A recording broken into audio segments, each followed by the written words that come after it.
Pakistan stock data channel में खुशामदीद। उम्मीद है आप सब खैरियत से होंगे। वैसे मार्केट के हिसाब से तो आज बिल्कुल भी खैरियत का दिन नहीं रहा और इतना कोई पट्टा बिठा दिया इन्होंने कि आज वीडियो बनाने का मूड ही नहीं हो रहा था। लेकिन बहरहाल क्या कर सकते हैं, इसके साथ ही जीना है, इसी के साथ मरना है, इसी को लेके चलना है जी। तो क्या कर सकते हैं। मार्केट सुबह ठीक थी, कुछ ज्यादा मतलब बल्कि पॉजिटिव में थी और ठीक चल रही थी। एक तो सबसे पहले आज काम खराब हुआ, जो SPWL का रिजल्ट आया तो बहुत ही गंदा रिजल्ट आया। उन्होंने जो है एक एक तो डिविडेंड बहुत थोड़ा दिया, 1 रुपये 30 पैसे का, और लॉसेस में है। तो ये प्री ओपन में रिजल्ट आ गया था और पता लग गया था कि जो है लोअर लॉक पे ही जाएगा। तो यहाँ पे हमारी जो है जो एस्टिमेशन है कुछ शेयर्स में ठीक रही, लेकिन यहाँ पे वो काफ़ी ख़राब हो गई। और इनके पैसे तो ज़्यादा मिले थे हुकूमत से, जो रिपोर्ट थी उसके मुताबिक, लेकिन शायद लॉसेस की वजह से इन्होंने ज़्यादा दिए नहीं। और पता नहीं वो जो इनकी सब्सिडरी थी उसके वाले पैसे भी नहीं दिए, क्यों नहीं दिए, कब देंगे, बाद में देंगे, क्या हिसाब किताब है, ये तो वही बेहतर जानते हैं। लेकिन जो है ना, कुछ अफसोस हमें हो रहा है कि हमने कल इसके शेयर बेचने का सोचा भी था लेकिन बेच नहीं सके। बहरहाल क्या कर सकते हैं, जो है सो है। मार्केट से कमाते भी हैं तो मार्केट में नुकसान भी होता है, इसी के साथ जीना है।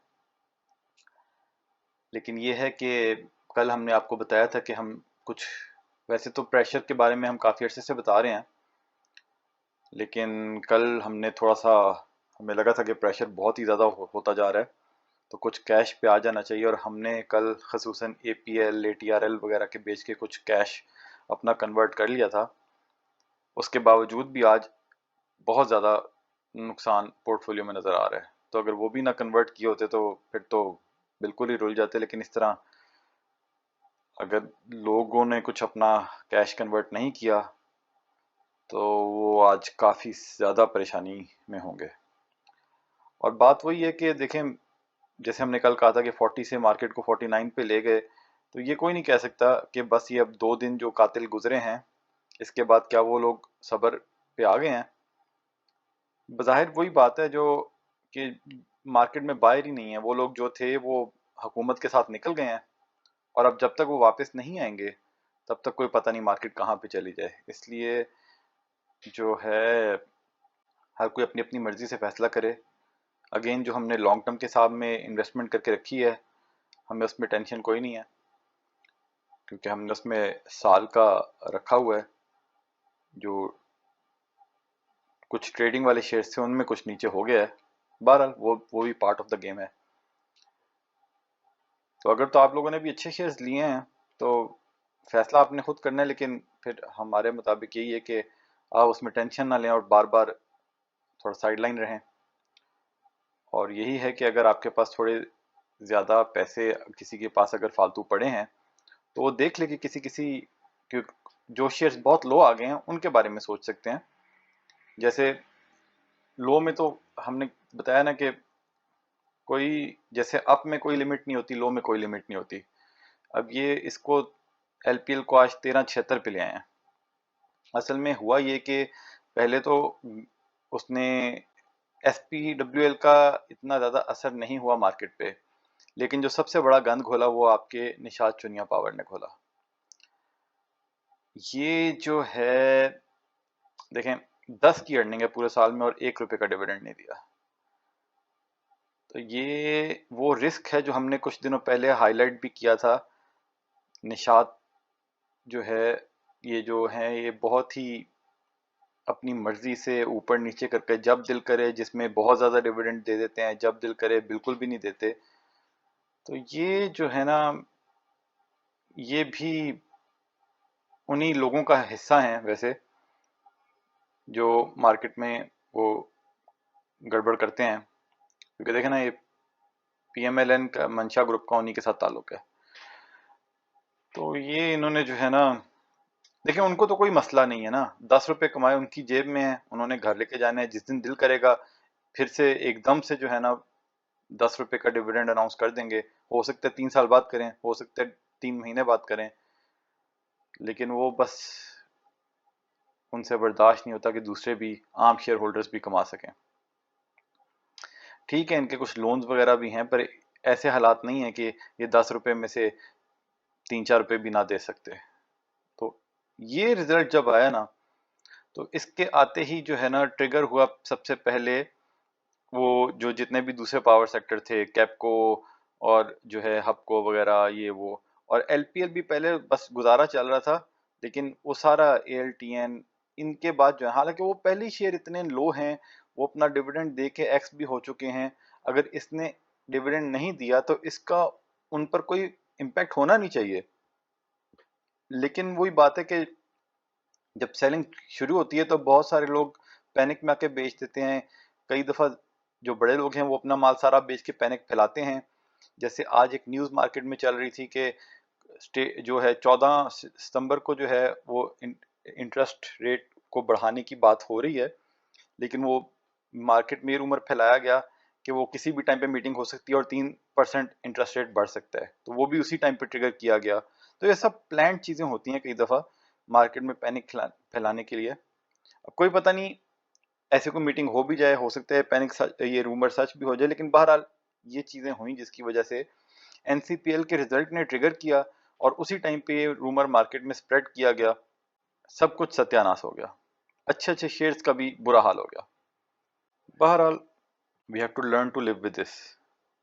अब अगर तो आपके पास कैश है, कोई पुराना कैश था या कोई नया कैश ला सकते हैं, तो आपने खुद सोचना है, क्योंकि ये तो अब बज़ाहिर ऐसा लग रहा है कि अब ये दो, हो सकता है अनलेस कोई अच्छी न्यूज़ आए, ये 2-1 महीने मार्केट जो है ना प्रेशर में ही रहेगी और पता नहीं कहाँ तक ले जाएं। तो अब आपकी मर्जी है कि आप उसको, अगर तो आपको अच्छे रेट्स नज़र हैं आप थोड़ा थोड़ा वहाँ पे बाइंग कर सकते हैं, वरना आप 2-3 महीने वेट करें और नवंबर में जाके कहीं हिस्टोरिकली देखें तो नवंबर में जाके दिसंबर के रिजल्ट्स का सीज़न शुरू हो रहा होगा, तो वहाँ पे फिर शायद थोड़ी सी इसमें बाइंग आनी शुरू हो। तो अब आपकी मर्जी है कि आपने तब तक का वेट करना है, क्योंकि बीच बीच में हो सकता है कोई शेयर ऊपर भी चले जाएं। तो अब आपकी मर्जी है कि आपने क्या, किस तरीके से लेके चलना है। लेकिन अगर तो आपने अच्छे शेयर्स रखे हुए हैं, और हमारे जो अच्छे शेयर्स हैं हमें उसके लिए फिर टेंशन नहीं है, बस ये है कि फिर इंतज़ार करना पड़ता है। और जो पीछे हमने कमाया वो भी हमने तकरीबन उसी टाइम पे लिया था जब मार्केट बिल्कुल नीचे जाई जा रही थी और हम अपनी एक्यूमुलेट करते गए, तो उसकी वजह से हमने अपने सारे लॉसेस रिकवर किए। बहरहाल अब कुछ ऐसी सिचुएशन हो रही है कि जो थोड़ा बहुत प्रॉफिट आया था वो वापस जीरो ही हो गया। लेकिन ये है कि फिर थोड़ा सा लॉन्ग टर्म व्यू इस तरह फिर लेना पड़ता है। लेकिन बात वही है कि बज़ाहिर आप अब ये देखें इस टाइम पे ना, अब आपने ये देखना है, जैसे अगर पावर सेक्टर में है, अगर आपके पास मिसाल के तौर पे इस वक्त जो है ना पीकेजीपी है आपके पास, या एनसी एनपीएल है, तो उसके मुकाबले पे चाहे एलपीएल इतना नीचे आ गया, फिर भी आप ये देखें कि वो एलपीएल भी उन्हीं के लेवल का शेयर है और वो इतनी वैल्यू उसकी कम है। तो आप यहाँ पे देखें कि जो है यहाँ से आप शिफ्टिंग की स्ट्रेटेजी भी कर सकते हैं। मतलब एनपीएल ने ठीक है 3 रुपए का डिविडेंड दिया, फिर भी आज वो काफ़ी नीचे आ गया और वो भी अपना लो पहले कोई 16-15 रुपए तक का लगा चुका है। ज़रूरी नहीं इस दफ़ा भी ले, लेकिन कहने का मकसद ये कि एन एलपीएल क्योंकि ऑलरेडी इतना लो आ चुका है, अब यहाँ से 5 रुपए लो जाने का उसका चांसेस कम है, लेकिन जो शेयर 20 से ऊपर हैं उनका 5 रुपए लो जाने के चांसेस ज़्यादा हैं। एनसीपीएल ने डिविडेंड कोई नहीं दिया, तो कोई पता नहीं उसको अब 2-3 लॉक्स ही ना लग जाएं, लोड लॉक्स। और एसपीडब्ल्यूएल भी क्योंकि डिविडेंड थोड़ा दिया और लॉसेस में है, तो कोई पता नहीं उसको भी कितने 1-2 और लॉक्स लगें। लेकिन जब भी आपको वहां से मौका मिले तो आप खुद देख लें कि अब आपने अगले साल की प्लानिंग करनी है, कि अब आपने उन्हीं में रहना है ये सोच के कि रिकवर होंगे, और इस चक्कर में ये ना हो कि वो भी कहीं 14-15 पे आ जाएं। या फिर वहां से अगर आप कैश रखना चाहें कैश रख लें, अगर आप शिफ्ट करना चाहें तो आप LPL में शिफ्ट कर लें। ALTN को हम तो बहुत अच्छा कहते हैं लॉन्ग टर्म के लिए 1 साल के व्यू में, लेकिन क्योंकि ALTN बात वही है कि इसमें उस तरह ट्रेडिंग नहीं होती, लोग इसको जानते नहीं हैं, तो इसमें जो है अपने रिस्क पे आप लोग आना चाहें तो आएँ, वरना आप ALTN की बजाय आप LPL को प्रेफर करें लॉन्ग टर्म के लिए, 1 साल का व्यू के लिए। लेकिन आप ये देखें कि आप यहाँ पे शिफ्टिंग के बारे में सोच सकते हैं, लेकिन ये कोई नहीं, ये भी कोई पता नहीं होता 1 साल तक LPL को ये लोग 14 पे रखें और फिर NPL बहुत ऊपर ले जाएं, तो वो ज़रूरी नहीं होता, लेकिन एक जनरल लॉजिक की बात है ये। इसी तरह आज बोर्ड मीटिंग्स अनाउंस हुई, TPLP की अनाउंस हो गई, जैसी अनाउंस हुई एकदम ऊपर गया, लेकिन उसके बाद फिर नीचे आ गया। ILP की अनाउंस हुई, साजियो की अनाउंस हुई तो उसको कैप लग गया, बल्कि मीटिंग अनाउंस होने से पहले उसको अपर कैप लगा हुआ था, लेकिन इतना प्रेशर मार्केट में आया कि फिर बाद में उसमें भी सेलिंग आ गई। साजियो जो है इसका क्विकली देख लेते हैं।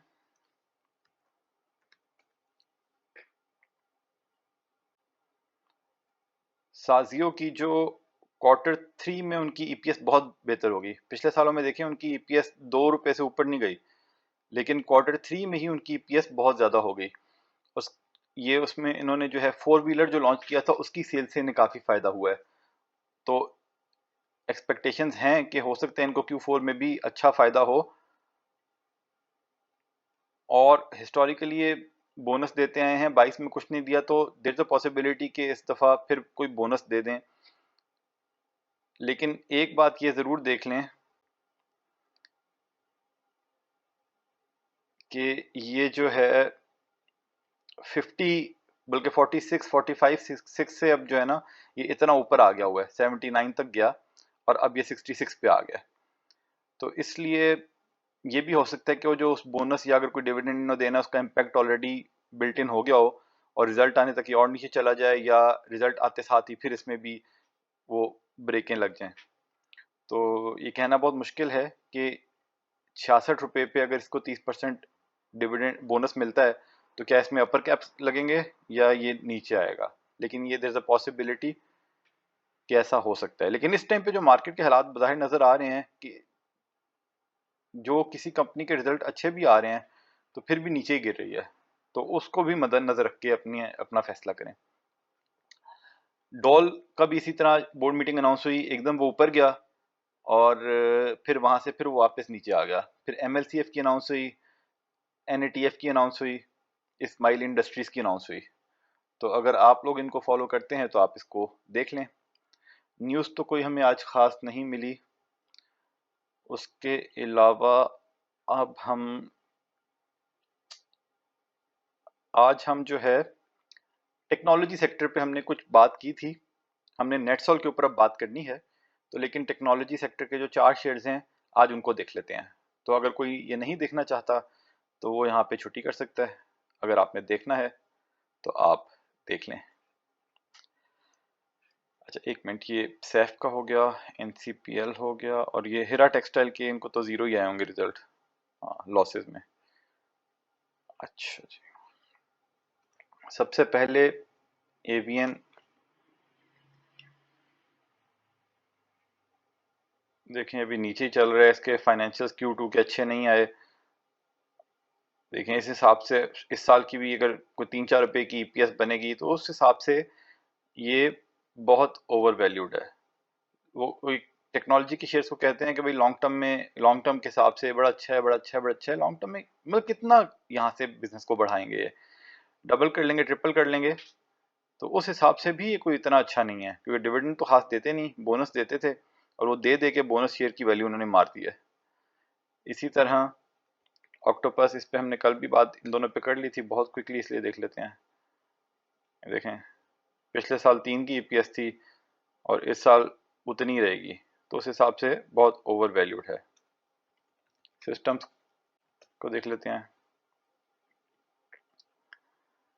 सिस्टम भी उसी तरह पिछले साल 22 थी और इस साल 16 तक है, तो ये मतलब 20 25 26, तो उस हिसाब से बहुत ज़्यादा ओवर वैल्यूड है, बहुत ज़्यादा ओवर वैल्यूड है। इसके बाद कौन सा है जी, एक है पाक डेटाकॉम। अच्छा पाक डेटाकॉम जो है ना, इनका इनकी EPS बड़ी अच्छी चल रही है, पिछले साल भी 20 थी, इस साल भी तकरीबन उतनी ही है। और इनके फाइनेंशियल्स खोल के देख लेते हैं क्विकली। और इनका पे आउट क्या, पिछले साल 20 में से 6 रुपये दिए थे, तो इस साल भी अगर 20 रुपये के आसपास इनकी अर्निंग हो, हाँ तकरीबन 20-22 होगी, तो 6-7 रुपये का ही डिविडेंड देंगे। उस हिसाब से प्राइस, मतलब इस प्राइस में कोई इतना अट्रैक्टिव नहीं है। लेकिन इनका जो है, इनका असल में ना, ज़्यादा तफसील में तो अभी हम नहीं इसको देखेंगे, लेकिन इनका अदर इनकम बहुत ज़्यादा है। यानी कि इनके पास कोई फालतू शायद पैसे हैं जो उन्होंने बैंकों में रखे हैं और उससे इंटरेस्ट ले रहे हैं और उससे ही अपनी इनकम बना रहे हैं। ये देखें ना, टोटल जो प्रॉफिट है 205 मिलियन का, उसमें से 170 सिर्फ अदर इनकम का है। तो इसलिए ये जो है मतलब ये बिजनेस से तो कुछ नहीं कर रहे ना, बस वो ऐसे ही अगर आपने करना है तो आप खुद बैंक में पैसे रख के अपने वहां से इंटरेस्ट ले लें। तो उस हिसाब से इसका हमें कोई इतना फीजेबल या सूटेबल हमारे लिए नहीं है। अब नेटसोल को देखते हैं। नेटसोल भी आज प्रेशर में रहा और नीचे आ गया 79.64। अगर एक साल की इसकी हम देखें तो ये तकरीबन 70 तक का इसने लो लगाया है। और 5 साल का देखें, 5 साल उससे पहले तो था जो, लेकिन जब ये 300 तक गया हुआ था, उसके बाद से अब तक इसने तकरीबन 70 का लो लगाया है।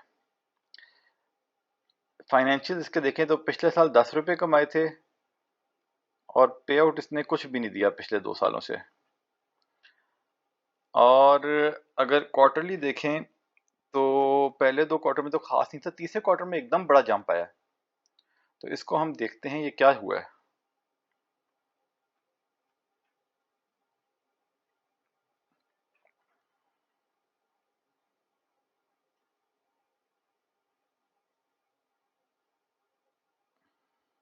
अच्छा जी, ये क्या कहते हैं जी, 9 महीने वाला रिजल्ट, जुलाई टू मार्च।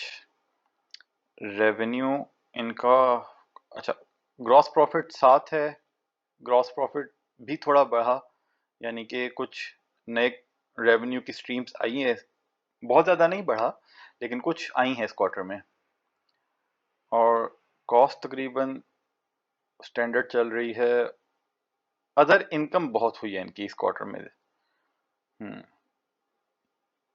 यानी कि इनका भी वही हिसाब है कि जो profit after taxation for the period है, वो तकरीबन अदर इनकम ही है सारा। यानी कि अदर इनकम ना हुई होती तो फारिग होते ये।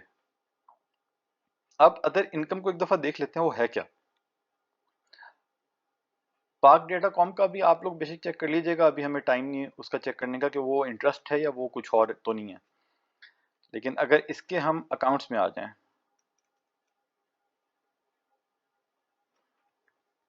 तो इनकम, अदर इनकम, ये कौन से अकाउंट्स खोल गए, तो पुराने लग रहे हैं कोई, हमने तो लेटेस्ट खोले थे भाई।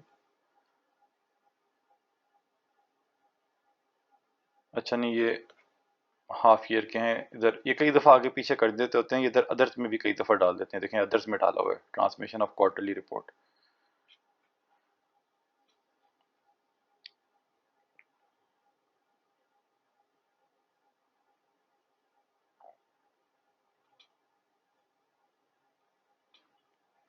अदर इनकम, अच्छा जी, ये अदर इनकम, इसका इन्होंने नोट ही कोई नहीं दिया। इसका फिर हमें देखना पड़ेगा कि ये क्या है। ये हम डायरेक्टर्स रिपोर्ट पढ़ लेते हैं, आप तफसील में देख लीजिएगा। हम थोड़ा कोशिश करते हैं उसको स्किम थ्रू करें। अच्छा, पहले तो ये कह रहे हैं कि इनका कोई multi million dollar contract deal हुई है Japan, leading Japanese equipment finance company in Australia. अच्छा, यानी कि इसकी तफसील, जाहिर बात है तफसीली असेसमेंट, शायद इतनी इन्फॉर्मेशन हमारे पास तो नहीं कि हम इसको देखें कितना उससे फ़ायदा होगा, लेकिन एक पॉजिटिव साइन है कि इनका बिजनेस यहाँ से कि ग्रो हो रहा है। NetSol extended its partnership with Amazon Web Services, becoming N API gateway delivery partner also earn the ABS cloud formation, यानी कि कुछ सर्विसेज बढ़ रही हैं जिससे रेवेन्यू बढ़ने की थोड़ी उम्मीद हो सकती है। फिर इसी तरह डिजिटल इंटेलिजेंस सिस्टम का कोई हुआ है, ठीक है, तो गुड साइन है कि नए नए इनके पास कारोबार आ रहे हैं। लेकिन असल में कई दफा तो पुराने कारोबार भी कोई टाइम लिमिट के होते हैं, वो खत्म हो रहे होते हैं, नए आ रहे होते हैं, इसलिए कई दफा उससे बहुत ज्यादा फायदा नहीं होता। बहरहाल फिर भी इट्स अ गुड साइन के आ रहे हैं। अच्छा, परफॉर्मेंस को हमने देख ली है।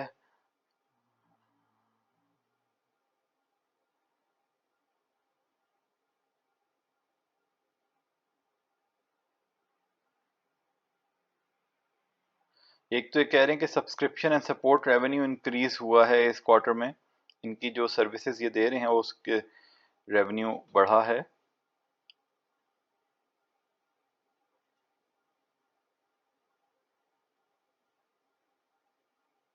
अच्छा, ये यहाँ पे इन्होंने अदर इनकम को एक्सप्लेन किया हुआ है। The company posted a net profit after tax of 1404 million compared to 165 million last year. Pak rupee experienced a huge devaluation during the period, which resulted in booking of exchange gain of 1401 million during the period compared to 101 million in the comparable period.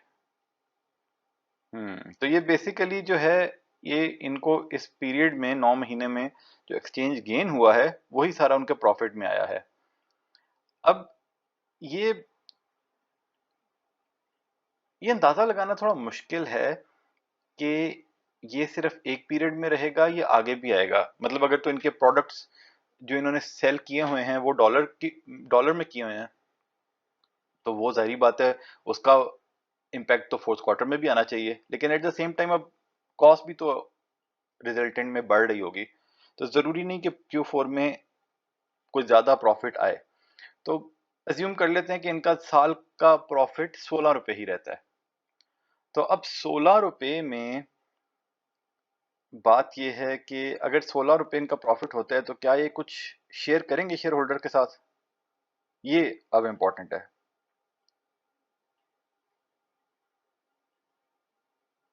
Dubai में इनकी कोई subsidiary भी है, उसके भी result कोई normal ही हैं। Future outlook में भी देखें तो बस यही वो बता रहे हैं कि उनकी सर्विसेज वो इंक्रीज कर रहे हैं यहाँ वहाँ, लेकिन ये बातें, मतलब अगर ये आप बातें पढ़ेंगे ना तो आपको ये पढ़ के ऐसा लगेगा कि ये कंपनी तो मतलब फलती फूलती जा रही है। लेकिन वही बात है कि इन तमाम बातों का किसी का कोई फाइनेंशियल इम्पैक्ट असेस करना कोई इतना आसान नहीं होता कि यहाँ से सिर्फ ये पढ़ के हम पता लग जाए कि इनके को प्रॉफिट बहुत ज़्यादा बढ़ जाएंगे। लेकिन बज़ाहिर वो अपनी कंपनी की बड़ी मार्केटिंग कर रहे हैं कि देखो हम ये हो रहे हैं वो हो रहे हैं। पिछले साल देखें 10 रुपए पे भी उन्होंने कुछ नहीं दिया। और अगर इसकी 1 मिनट बुक वैल्यू देख लेते हैं,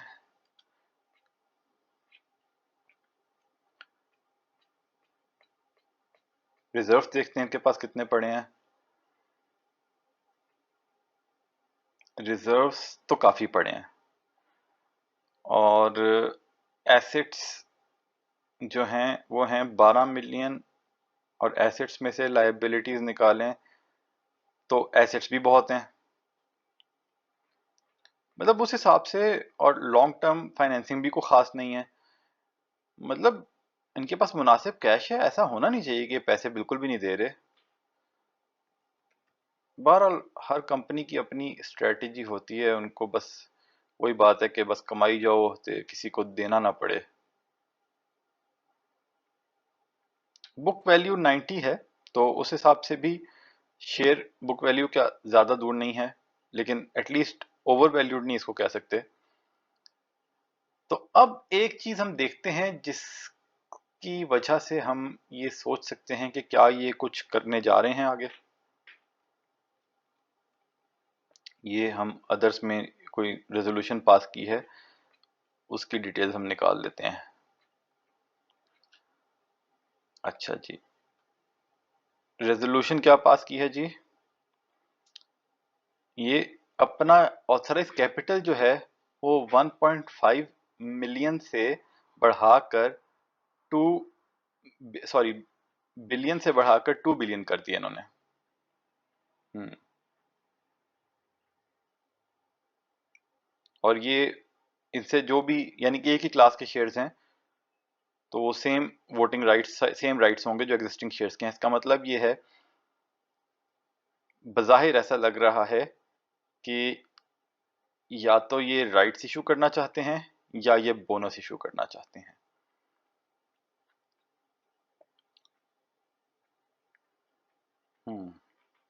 जरूरी नहीं करें, कई दफा कंपनी बढ़ा देती है। अब जैसे मारी पेट्रोलियम ने अपना ऑथराइज कैपिटल अन्यवा बढ़ा दिया, तो इसीलिए लोगों ने सोच लिया था कि भाई शायद वो इस दफा को बहुत ज्यादा बोनस दे देंगे, लेकिन उन्होंने कख भी नहीं दिया।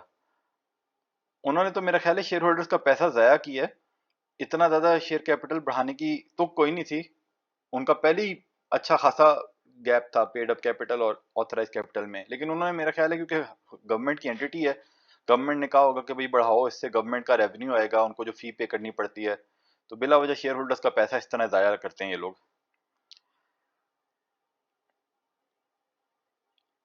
अच्छा जी, तो अब हाँ, इसका एक दफा फिर हम फाइनेंशियल्स खोल लेते हैं।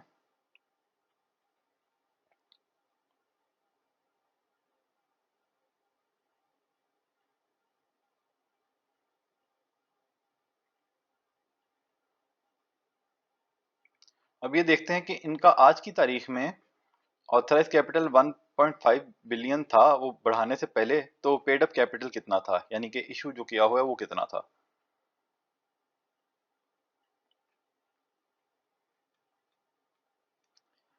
अब ये देखें जनाब, इनका जो paid up capital, issue authorise capital है 1.5 बिलियन है, और इशू जो है वो 900 मिलियन है सिर्फ। अज्यूम करते हैं कि इन्होंने राइट्स नहीं देने, इन्होंने बोनस देने का सोचा है, ठीक है। तो इसका मतलब यह है कि अगर ये 50% बोनस भी देना चाहते, तो ये 1.5 के अंदर रहते हुए दे सकते थे, ठीक है। तो इन्होंने इसको 2 बिलियन किया है, तो कहीं इनका भी इस दफा कोई ऐसा इरादा तो नहीं जो सिस्टम्स लिमिटेड ने किया था पिछले साल, 100% बोनस अनाउंस कर दिया। अब ये एक बहुत ही वाइल्ड गेस है, ये इसके पीछे सिर्फ एक इतनी सी फैक्ट है, इतनी सी बैकिंग है कि इन्होंने अपना ऑथराइज कैपिटल इंक्रीज कर दिया, और वो करने के बाद लाजमी नहीं होता कि कंपनी जो है वो बोनस लाजमी दे। हो सकता है उनके जहन में राइट देने का भी ख्याल हो, और ये भी हो सकता है उन्होंने वैसे बढ़ा दिया हो कि फिर भी यार कभी फ्यूचर में सोचेंगे, अभी बढ़ा देते हैं बस ऐसे ही। कुछ भी कर सकते हैं, या हो सकता है आज उन्होंने सोचा हो कि यार बोनस हो सकता है देना पड़े तो बढ़ा दें, लेकिन जब अनाउंस करने जाए तो इरादा बदल लें। तो एक बहुत ही वाइल्ड गेस है। और इस वक्त वैसे तो स्टॉक मार्केट के हालात ऐसे नहीं है कि आप रिस्क लें, ठीक है, लेकिन फिर भी एक इंफॉर्मेशन है जो आपके सामने हमने रख दी है। क्योंकि अगर इन्होंने इस रेट पे 100% अगर बोनस दे दिया, जिसकी उम्मीद हमें वैसे ज्यादा नहीं है, लेकिन अगर दे दिया तो फिर वही बात है कि ये फिर इसको अपर लॉक लगेगा, 2-3 शायद लग जाएं और फिर हाथ में नहीं आएगा। लेकिन लेकिन अगर इनकी हिस्ट्री को देखें और इन्होंने कुछ भी नहीं दिया तो फिर लो लॉक लगेगा। तो इसलिए बात वही है, और और ऐसी सिचुएशंस में ऐसा अपर लॉक लगता है कि आप अपर लॉक पे भी खरीद नहीं पाते, और ऐसा लोअर लॉक लगता है कि लोअर लॉक पे भी निकल नहीं पाते। तो ये बस एक सामने रखा है आपके सामने। हमारी तरफ से ऐसे शेयर्स में अमूमन कोई रिकमेंडेशन नहीं होती। अगर कोई, किसी को टेक्नोलॉजी के शेयर्स पसंद हैं, उनमें करना चाहता है, रिस्क लेना चाहता है, तो वो खुद से इस शेयर को असेस कर ले, इस फैक्ट को असेस कर ले और फिर देख ले। और ज़रूरी नहीं अभी खरीदे, अभी उसकी बोर्ड मीटिंग अनाउंस भी नहीं हुई, तो अभी मार्केट का प्रेशर है, तो बेशक थोड़े दिन देख ले कि शायद ये और नीचे आ जाए, और जब बोर्ड मीटिंग अनाउंस हो उसके बाद फैसला कर ले। ये खुद हर कोई अपना अपना फैसला कर ले, लेकिन ये एक फैक्ट हमने आपके सामने रखा है जिससे एक शक हुआ है कि इस किस्म का इनका कुछ इरादा ना हो। तो आप भी उसकी बेसिस पे अपना आप फैसला कर लें। यूजुअली हमें जो है ये टेक्नोलॉजी के शेयर्स इतने पसंद नहीं है, क्योंकि जैसे हमने भी बताया ना कि ये जो इनकी ईपीएस इतनी बढ़ी है, ये भी वन वन टाइम ही लग रही है। लेकिन बहरहाल ये आने वाले क्वार्टर्स में ही पता लगेगा कि क्या इसका कोई फर्दर इम्पैक्ट आता है कि नहीं। तो ये था जी छोटा सा नन्ना मुन्ना सा टेक्नोलॉजी सेक्टर, और हम जो है इसमें हमारा कोई इतना बहुत ज़्यादा इंटरेस्ट नहीं है। शायद हम नेटसॉल में फिर भी थोड़ा बहुत, जब मतलब ऐसे जो हमारा जिसके ऊपर पूरा ट्रस्ट ना हो, पूरी हमारा वो ना हो, तो हम उसमें वही 500,000 शेयर्स लेके ट्राई कर लेते होते हैं। लेकिन ज़्यादा हमने फोकस जो है, बल्कि ख़त्म करते करते हम आपको वो फोकस वाला दिखा दें जिस पे हम पहले अलग वीडियो भी बना चुके हैं। शुगर सेक्टर का हम जो है एनालिसिस भी कर चुके हैं, उसके अंदर भी हमने इसका जिक्र किया।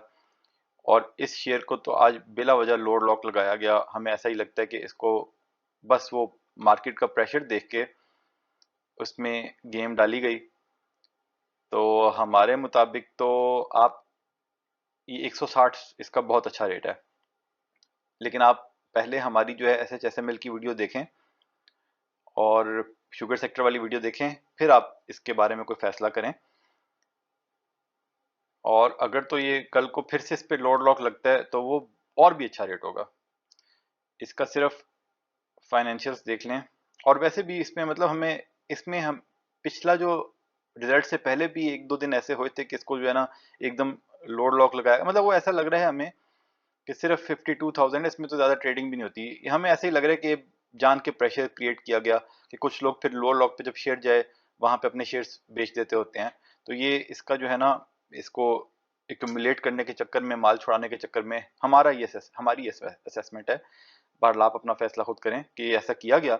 तो हमने तो जब लॉक पे आया हमने लॉक पे थोड़ा सा खरीदा भी, तो और अगर कल इसको फिर लॉक लगा हम और खरीदेंगे। बट अगेन ये हमारी स्ट्रेटेजी है, कल को ये ना हो कि जो है आप भी हम भी रुल जाएं तो आप भी रुल जाएं। तो लेकिन इसका फाइनेंशियल्स देख लें, 22 में इसके जो है ना 78 रुपए का ईपीएस था। उससे पहले 21 में अच्छा नहीं था, 20 में भी ठीक था, 19 में भी काफी अच्छा था। तो यानी कि पुरानी ये कंपनी अच्छा कमा रही है। और इस साल इसका जो है 50, 40, 90, 100 तकरीबन 14 रुपए का ईपीएस आ चुका है 3 क्वार्टर्स में। यानी कि तकरीबन साल के एंड में 140 रुपए का ईपीएस हो सकता है। ठीक है। और पे आउट देखें तो इस साल ये ऑलरेडी 30 रुपए दे चुका है। ठीक है, यानी कि 114 में से 30 रुपए दे चुका है। और अगर इसकी अर्निंग इसी तरह 25 रुपए Q4 में भी रही तो 15 रुपए का और डिविडेंड ईयर एंड पे उम्मीद है। ना दें वो उनकी मर्जी है, पर उम्मीद है। और इसका ये देख लेते हैं कि 22 में अगर 78 की अर्निंग थी उसमें से कितना दिया इन्होंने। 78 में से इन्होंने 20 रुपए दिए थे। 21 में अर्निंग है 6, उसमें कितना दिया था, 3 रुपए दिए थे। जारी बात है अर्निंग कम थी, उन्होंने नहीं दिया। 20 में अर्निंग है 36, 36 में से 12 रुपए दिए। 19 में अर्निंग है 57, उसमें से 17 रुपए दिए। यानी कि तकरीबन 30% इनका पे आउट रेशो चल रहा है। तो अगर अगर इनका ईपीएस वही, हाँ, तकरीबन 150 तक रहा तो 45 रुपए का डिविडेंड पूरे साल का दे सकते हैं, यानी कि 15 रुपए का। और लेकिन उससे बढ़ के इम्पोर्टेंट बात यह है जो हमने अपने शुगर सेक्टर के वो उसमें वीडियो में की है कि आपको पता है कि चीनी की प्राइसेस कितनी ऊपर हो गई हैं। तो उस हिसाब से चीनी की तमाम कंपनियों को Q4 में काफ़ी फ़ायदा हो सकता है। एस्टिमेट करना बहुत मुश्किल है क्योंकि हो सकता है उसके मुकाबले में कॉस्ट भी बढ़ी हो, लेकिन ये काफ़ी फ़ायदा हो सकता है। और अगर चीनी की प्राइस कम ना आई तो फिर अगले साल में भी फ़ायदा हो सकता है। और उस हिसाब से अगर हम ये अज्यूम करें कि 45 रुपए का डिविडेंड अगर ये पूरे साल में देते हैं, 12 महीनों में देते हैं, तो ये देखें 30% डिविडेंड यील्ड बनेगी इस प्राइस के हिसाब से।